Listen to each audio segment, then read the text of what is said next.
Good boy. Apollo's been brought down to us today because his owners found metal stuck around his back tooth. He was outside in the garden today. We have no idea what it could even be or where it's from.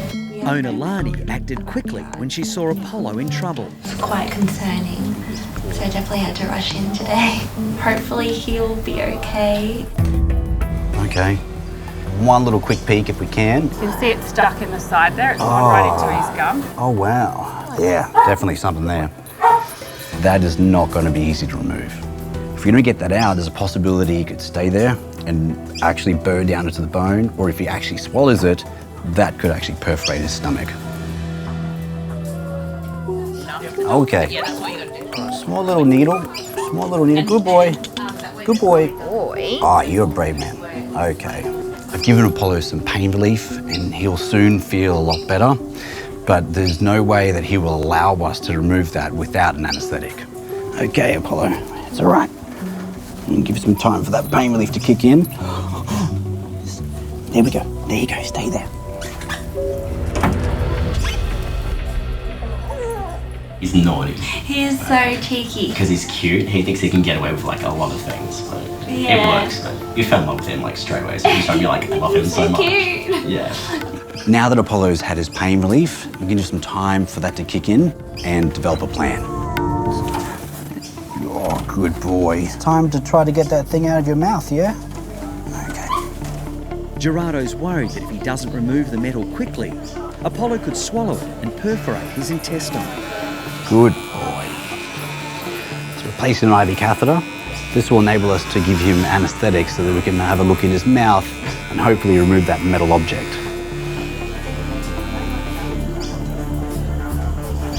Very brave. Almost there. Oxygen's on. Anaesthetic is on. My concerns are that this piece of metal is wrapped really tight around his back tooth and it could be pretty difficult to remove.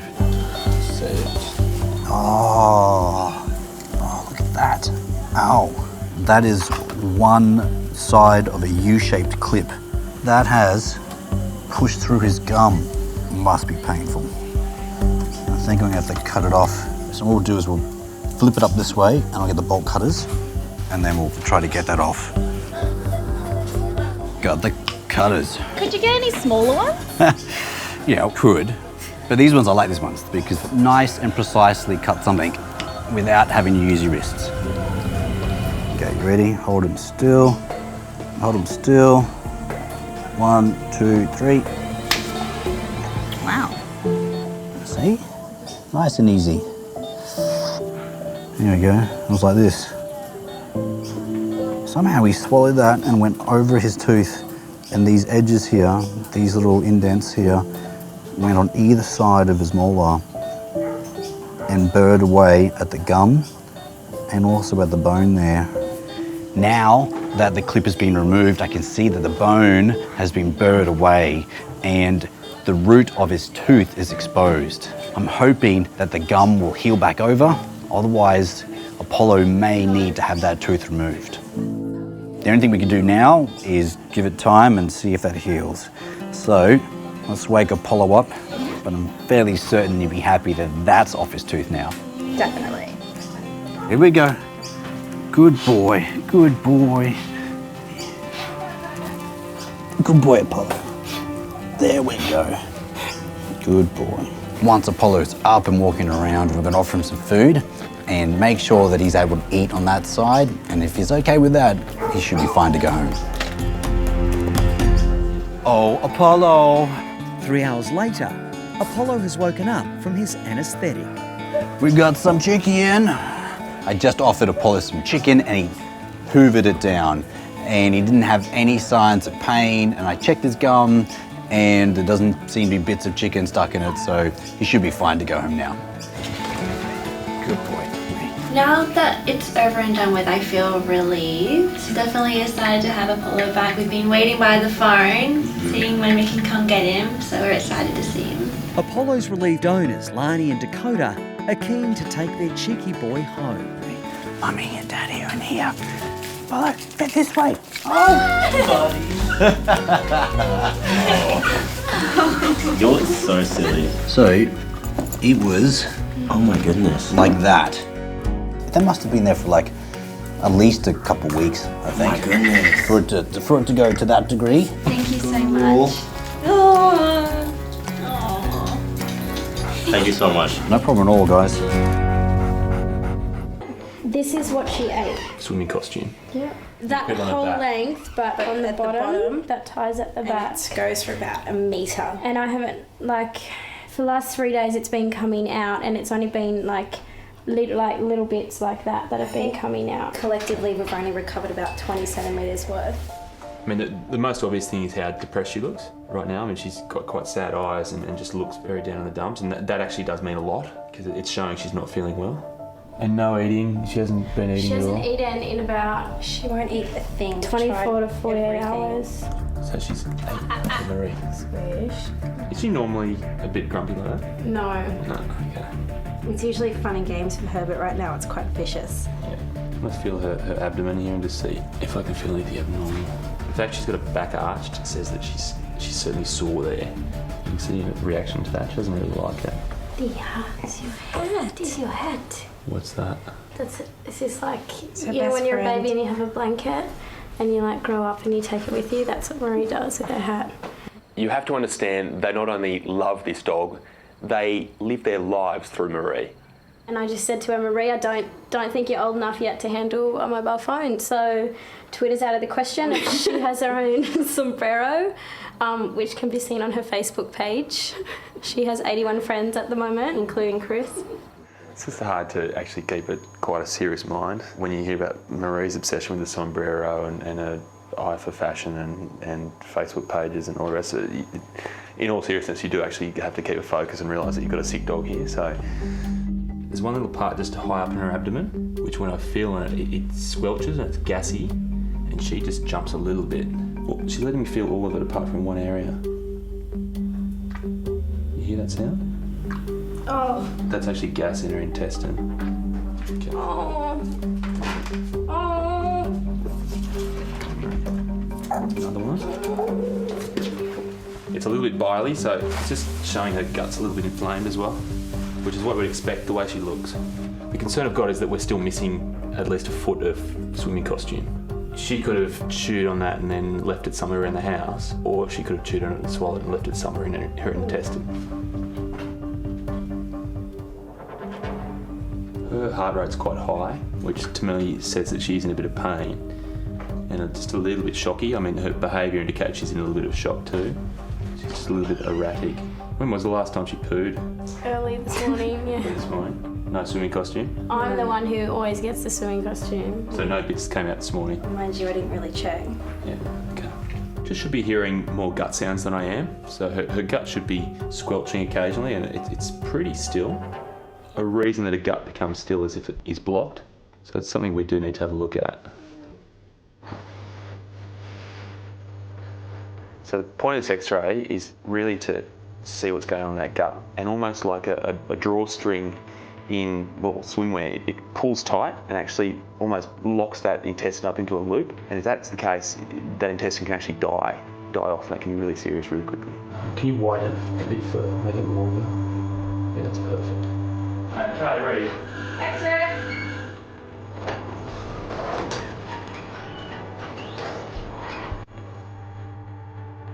That sound those girls are really hating was coming from this loop here. You can see how much gas there is flowing through there.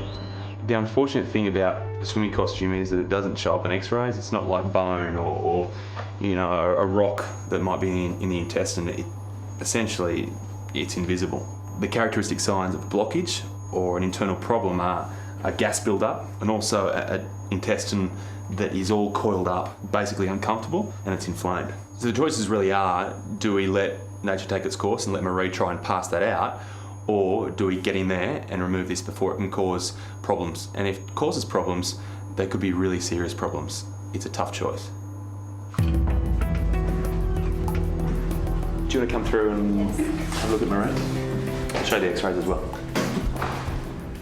The problem I face is that I know how much Marie means to them, and they're going to be looking for an answer right now.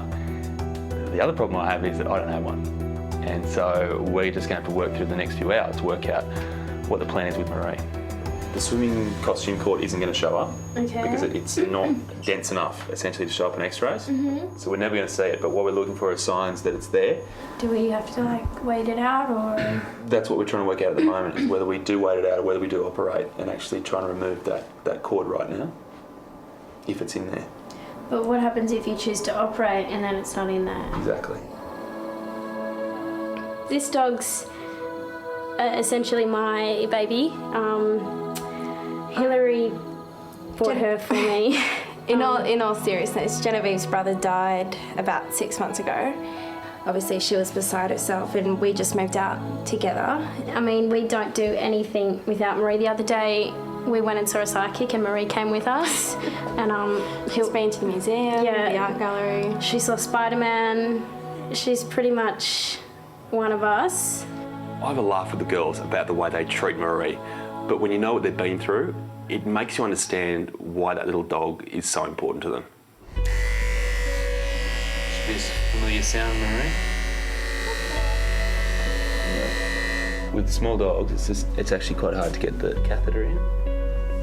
Oh! What do you think? She's not happy at all.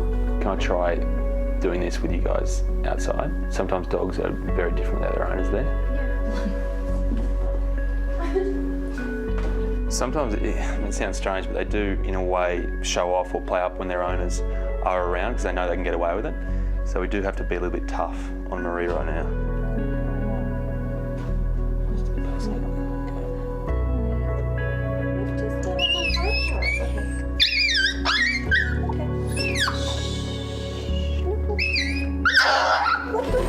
It's okay. So the plan is just to take her through and rest her in the little hospital tonight, if that's all right? Yeah. Are we like able to bring stuff of hers? Like, Yeah? What do you mean by a few things? Just got a shoe and just got a bed. And her book, she might like. She might look like a picture of us. Go and get it, as long as it's a few things. Yeah, we won't go nuts. Okay. I think the take-home message here is a few things. Okay. Thank you so much. Thank you. It's all right.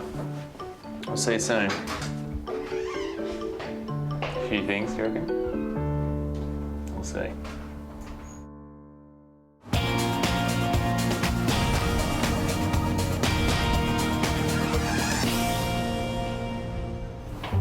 Hello, little one. Here she comes about something. Amy, put you some pillow. What is this? Doug, you said we could bring. All right, let's go and find a place for it all. Am I meant to be reading that to her tonight, or? If you could, we're just a picture. I've marked the page where we're up to. Come on, She'll sleep. let's go. Where is she going?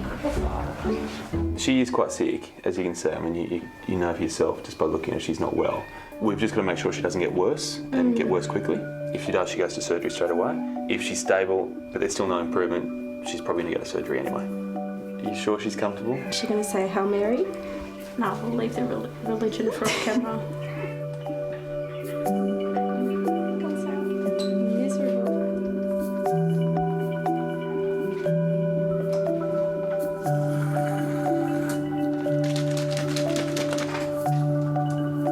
The fact is, what we're really lacking here is a definitive diagnosis we can hang our hat on.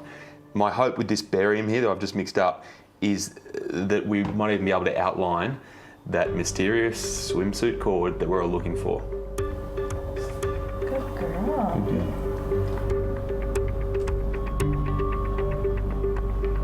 What I didn't really want to do was spill the barium on her.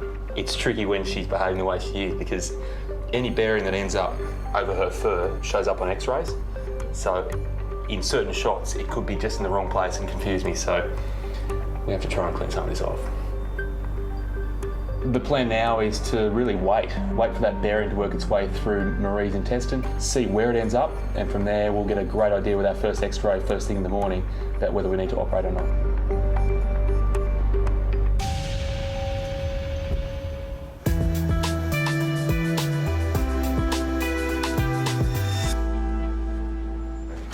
Hello, miss. Was she? So she was a graduate of puppy school? Yeah, she did really well. Really? Yeah. You'll understand why I'm questioning that. Likes to. Oh, she's not happy. She must be sore or something. Yeah, I think she is.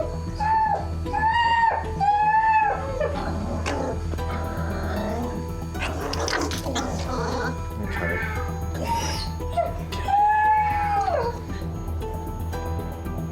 She's now had 12 hours to pass that swimsuit cord, so she hasn't done that, which... She's got the sore swimming, obviously. Yeah, she does. Marie, it's X-ray time. X-ray! The barium is making its way the whole way through. See, it's gone the whole way through. That's the colon coming out there. So it must be passing something. See, that looks like it's corkscrewing there, as though potentially the cord might be starting to tighten up that little bit of bowel. So what's the next step? We've got every reason to operate now. Okay. She hasn't passed it. It's now been these 12 hours. She's looking worse. She's sore. And she's sore. Yeah. This is the big issue. We cannot be sure that that cord is actually inside Marie. If it's not inside her, who knows where it is. But if I could bet, I'll be putting money on the fact it's in there. It looks like it's in there. Marie's acting like it's in there. We've got every reason to go in. The thing is, she's not getting any better. If anything, she's just slightly worse, just a little bit more sore in her belly. So we can wait and we can see if she does pass that over the course of a few days, but she's going to be in a lot of pain through that. Whereas I think the best solution is to go in there now and actually make a little incision. If the cord's there, which I think it is, pull it out, close it up, done. I'd rather her like go in and be overdone within an hour than be in pain for 3 days. Yes, exactly. That's my thinking.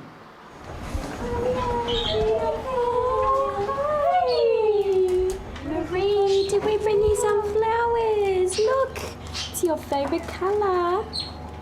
Oh, she's a lot happier this morning. She'll be fine. Yeah, she be has to be. She's Marie. It's Marie. If anyone's going to get through it, trust me, it's Marie. My only worry is the girls don't truly realise just how serious the surgery is. The tricky part of the surgery really is to do with Marie's size. She's very small, also she's very young, so she doesn't have a huge amount of body reserves. That's why we haven't been able to really linger and see if she got better. The big unknown is what we see when we get in there. Is there a cord, is there not? And if there is a cord, what sort of damage has it done? Is it causing basically the intestine to die off? If that's the case, we've got a big surgery. For me, this is really the critical moment. Once we make an incision in here, I'll be able to know and then feel whether we have a swimsuit cord in there. And I guess that's going to influence where we go from there.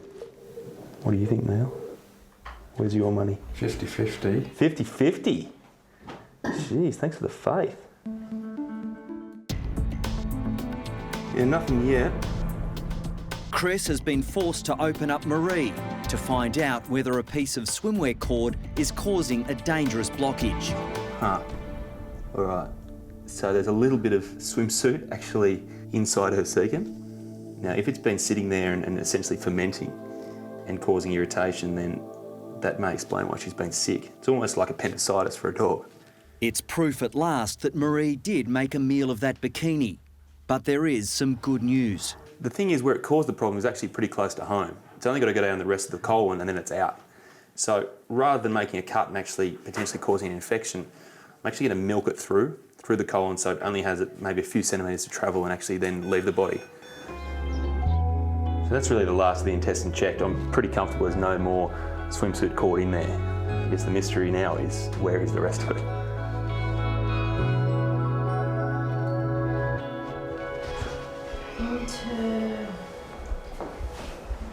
You want to think you're nervous. How you going? Good. Killing time. Do you want to come and see your guy? Yes.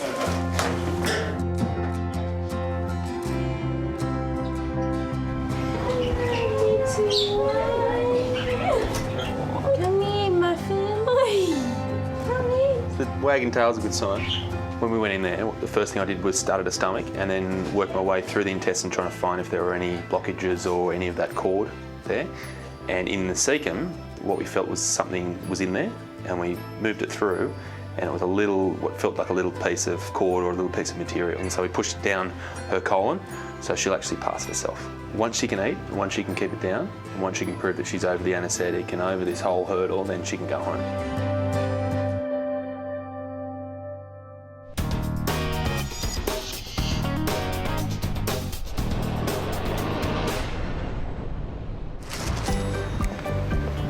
You know the score, Marie. You know the score. It's nice at this spot. Come on. Bit of privacy, please. Ooh. You know, Marie, this could frame you. Up until now, we had no proof. Nice little present. Yeah, now I've got to go through and look for it. The answer could be in the bag. Found something that looks suspicious. A little bit of a clean up. Great work, isn't it? And I'm no expert in women's swimwear, just the thickness and the fact it's got that elastic there. It's swimming costume, without a doubt. It's a relief in the way that we're pretty sure, but never 100% sure. And finally, we can absolutely say that Marie did eat the swimming costume, because that's part of it.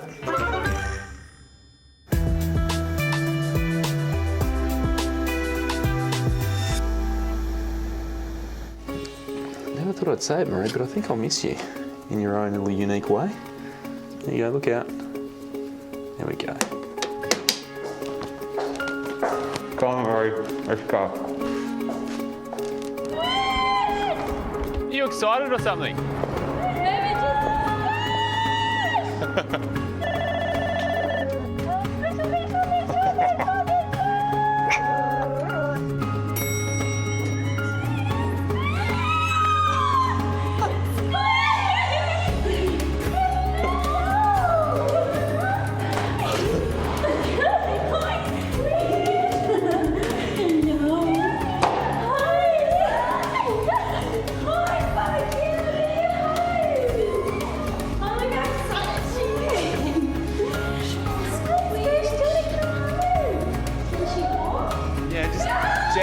Gently. What is that? That's her bed. It's like something Zsa Zsa Gabor had. Have to slow her down. She's got to be quiet. I mean that, otherwise she's going to need restitching.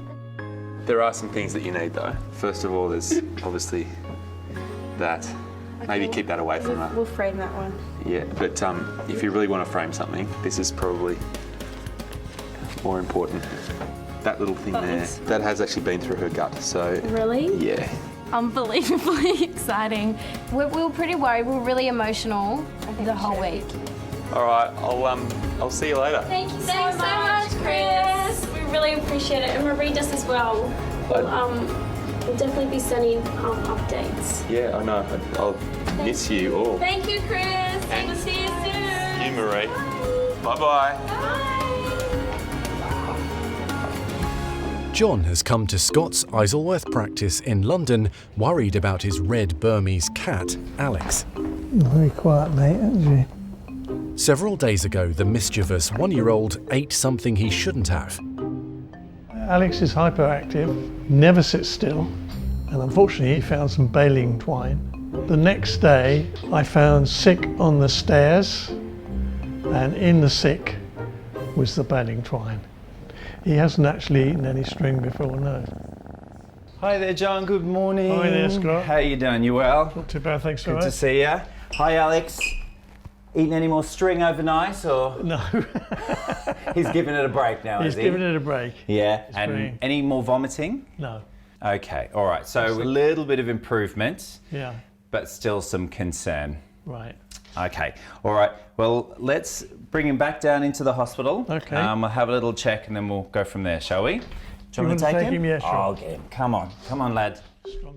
Initially on day one, Alex was vomiting. We took X-ray imaging. We couldn't see any obstruction, so we'd hoped that maybe he had been sick to bring up the string that he'd consumed. Let's have a look at you. Let's spin you around this way. There we go. It's been 3 days since Alex has had a bowel movement, so John's concerned some string is still inside Alex. Hello, buddy. He's such a great looking cat, isn't he? He's a good looking cat, isn't he? Yeah, he's fantastic. Alex is very important. He's a lovely cat, very affectionate. I live on my own, so he's fantastic company. He's a beautiful boy, but he has a behavioural quirk which is called pica. So pica is basically when an animal decides they want to eat something that's non-food. Yeah. And clearly string is not food. I have a paper delivered. Right. So I've had to put a box around the letterbox because otherwise he rips the paper to shreds. That's a dog thing. So you're going to tell me that he eats your homework as well? Animals are wonderful, but they're also wonderfully nuts. And sometimes they eat an incredible array of really quite crazy things. I've had dogs that have eaten billiard balls, condoms, just all sorts of disgusting things. Let me just have a quick feel of his tummy. There's just more in here than there should be. Right. It should be empty and it's not. Should be. I think the first thing we'll do with you, mate, is we'll be taking another x-ray. Then we'll perform the endoscopy. Right. Camera down the throat, have a look and see what we're dealing with. We need to make sure that there isn't any string still present. Well, the best outcome is that with the endoscope, they find something, get hold of it, pull it out, and he doesn't have to have an operation. You want to say goodbye to your boy then? Good boy. We'll be worried about Alex because he's very dear to me and we don't want anything to happen to him. X-ray.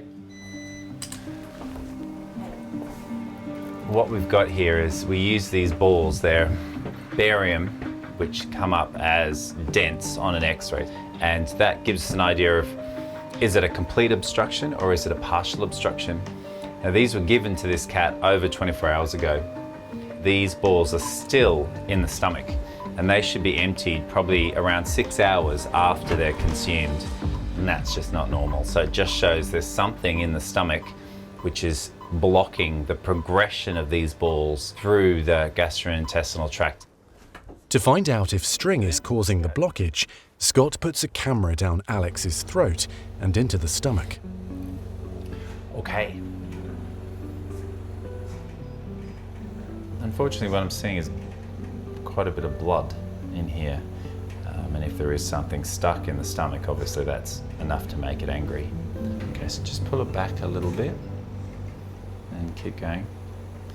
And all I can see is fluid and a bit of blood.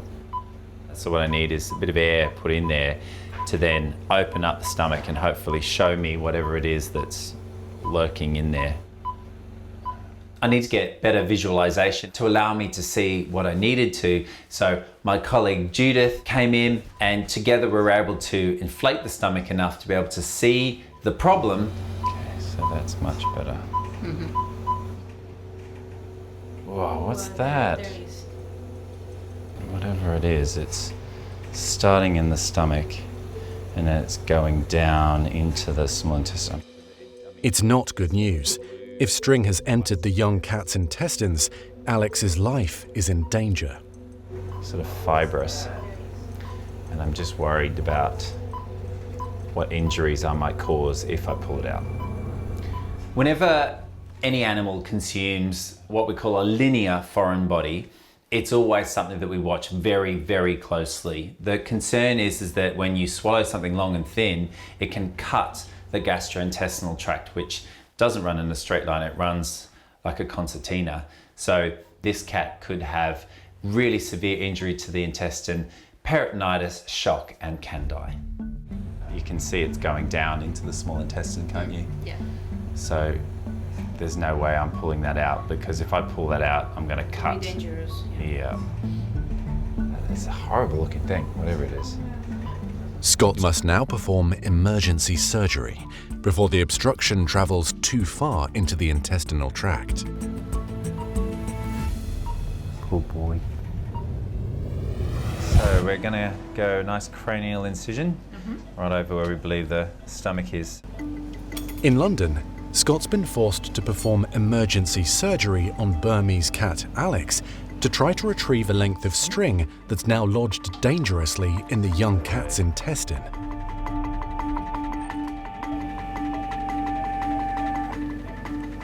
Oh wow. Ooh. Look, look, look. Oh yeah. Wow. That's cool. That is really cool. Look at that. No way. Opening up the stomach wall and peering in was incredible because immediately I could see strands of string. Whoa. Cool, man. And pulling it out of the stomach, I can see that Alex has consumed not one, but 2 different types of string. Silly boy. That's so cool. Yeah, I can't wait to unravel that and see. I think it may be able to go halfway around the planet. But also, how do you swallow it? It's like it's like Lady and the Tramp, like just keeps going. I'm actually really surprised that Alex hasn't been vomiting his face off because that string is definitely not organic, so it wasn't going to go anywhere. He's very lucky because we have cats die of this every year. Scott's now doing a thorough search to make sure inquisitive Alex hasn't swallowed anything else he shouldn't have. So I'm just in the process now of investigating the rest of his gastrointestinal tract. So I'm literally starting from the top, the duodenum, and then working all the way through. So I really have to feel each bit to make sure there isn't any more string that could cause Alex a mischief. So everything that's there, I feel confident that he will pass naturally. Mischievous Alex gets the all clear. I'm very relieved. This is a much-loved cat. He's a young cat. He's got his whole life ahead of him. And what we've done is ensure that Alex is around for a very long time and John's got his little buddy back. Okay, that's it. All done. Let's have a look at this string. Yuck. Yeah, I mean, that could have been really dangerous. Gina, look at that one. Unbelievable, huh? So that was the bit that went down. Wow. Yeah. He's been very, very lucky, but absolutely there needs to be a string ban at John's house, 100%.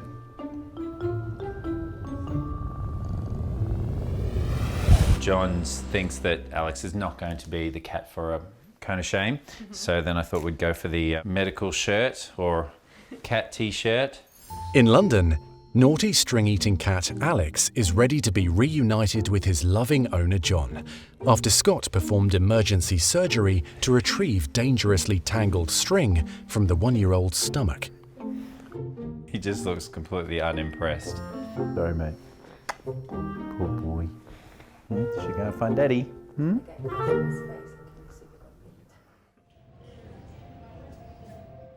Hi, Here he John. is. Here he is. He looks pretty perky, actually. And he's got this not too nice. bad. Look at your coat.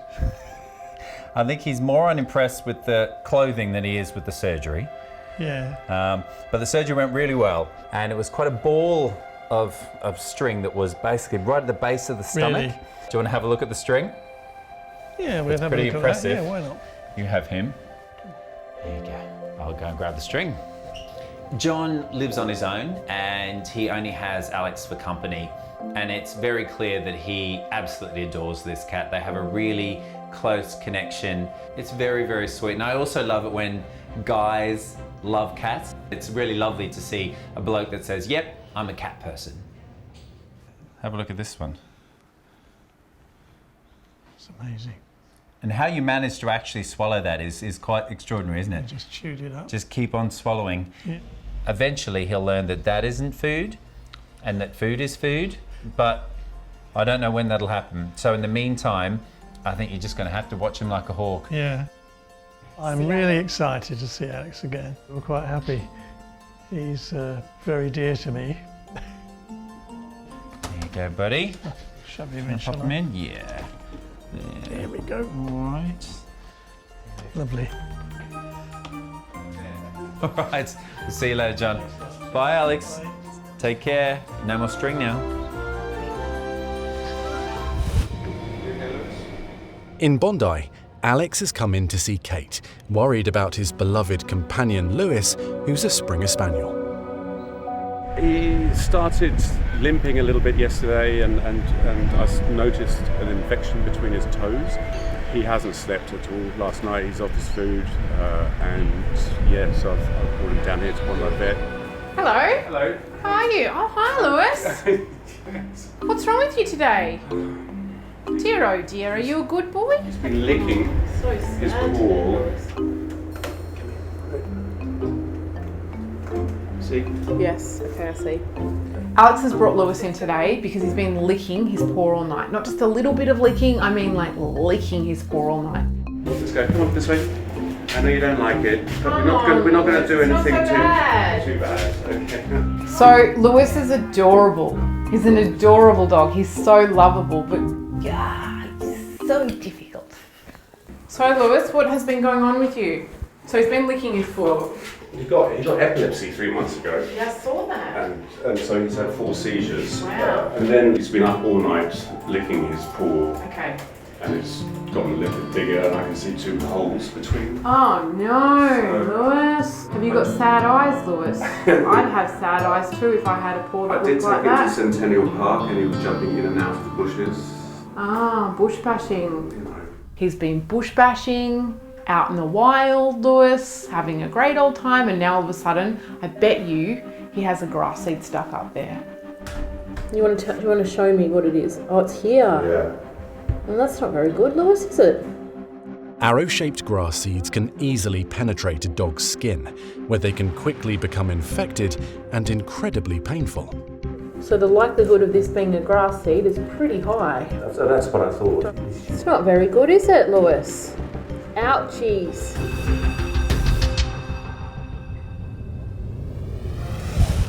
Now, the clues are here that it actually has 2 little holes in it, which makes me think that there's been something that's penetrated that foot.